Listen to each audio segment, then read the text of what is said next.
Hey guys, welcome to another video. In today's video, I'm pretty much just going to show you how variables work and I guess a brief explanation on why you should use variables. So let's get started.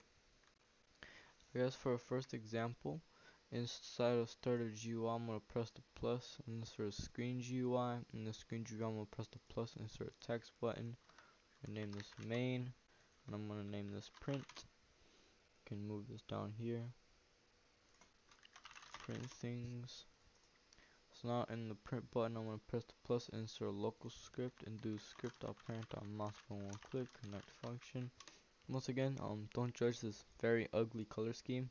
I swear I'll change it. So if you want to know what this does, it's pretty much just gets when mouse button 1 is clicked, which is the left mouse button. So once you click on this with the left mouse button, it'll do whatever is in here. Script.parent is the parent of the script or whatever the script is inside of.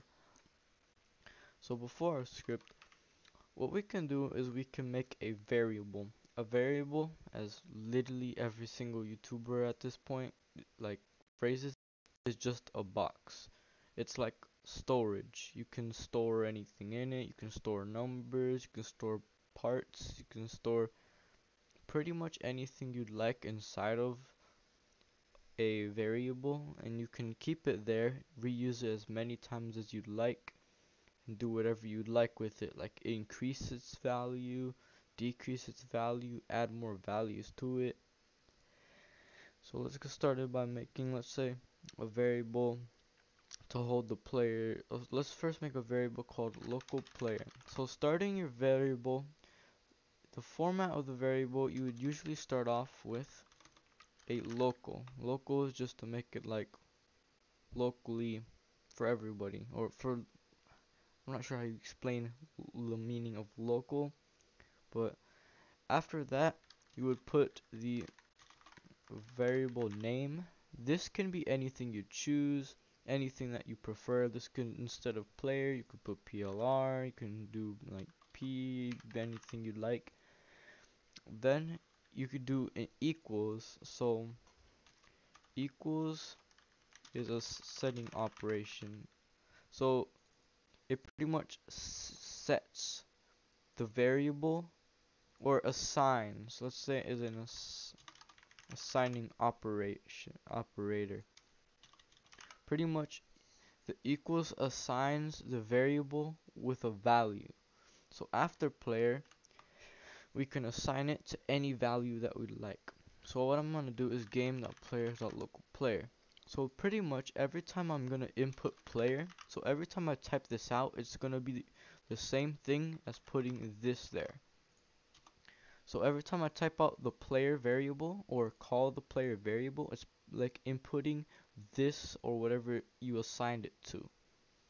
So now with that variable, I can make a variable with that variable. So local player name equals player.name. So this is the same thing as doing game.player to local player.name. Like, let's say you're getting a part from workspace and setting it into a variable. You can still edit that part's properties just like if you were to actually type out game.workspace.part and all that such. So we're calling the variable and then we're getting the name. So for now we're going to do print player name. This is pretty much the same thing as just doing player.name or game.player.localPlayer.name. So let's close out of our script and let's hit the play button and give it a little run.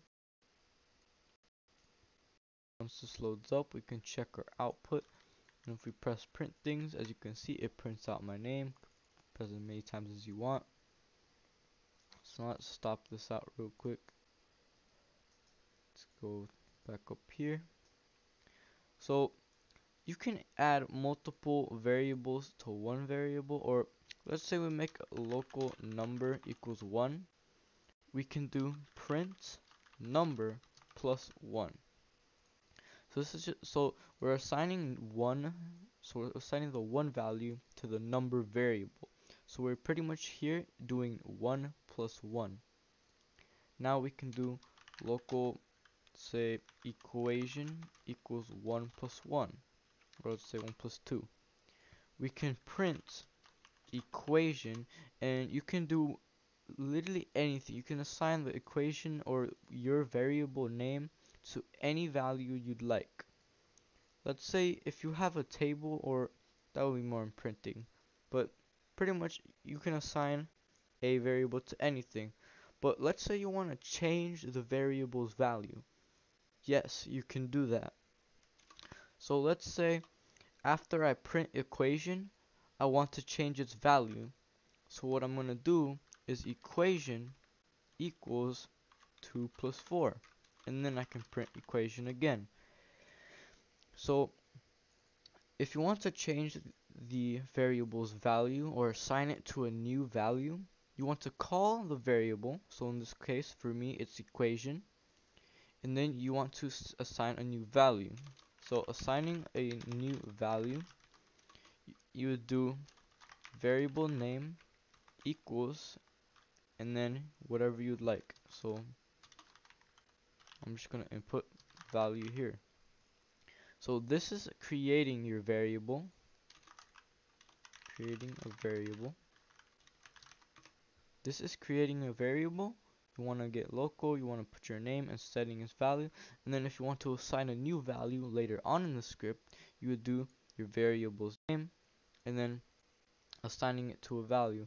And this can be very useful for stuff like if player.name equals let's say my username, then local is owner here. So you don't have to, when you're first creating the variable, you don't have to assign it to anything. You can just do local and then that. So if my username, then is owner here can be true, else is owner here equals false. So as you can see, I'm creating a separate variable that has no value at the start. So this is pretty much this is pretty much equals nil since there's no value. And then I can set my value depending on whatever and such. So let's quickly test out this script. I'm also going to print his owner here. So this, you'll see how this will change. So let's real quick test this out. Let's hit the play button. So a bunch of things should print when we press print things. So as you can see, it prints out my username. So let's quickly open up the script again. So it prints out my username because that's what player name is. Then it prints out number plus 1, and we set number to 1, so it's doing 1 plus 1, which is 2. Then we're doing print equation, and the first value of equation is 1 plus 2, which is 3. But then we set equation to 2 plus 4, and we print equation again after it's been changed, which is 6. And then we're checking, or we're printing is owner value, which over here we have it by default at nil. And if it's my username, then it's true, and if it's not, it's false, which since it is me, it prints out true in output. So this is how variables work and some parts that you can do with variables. So hopefully this video helped you, and hopefully you enjoyed. Bye.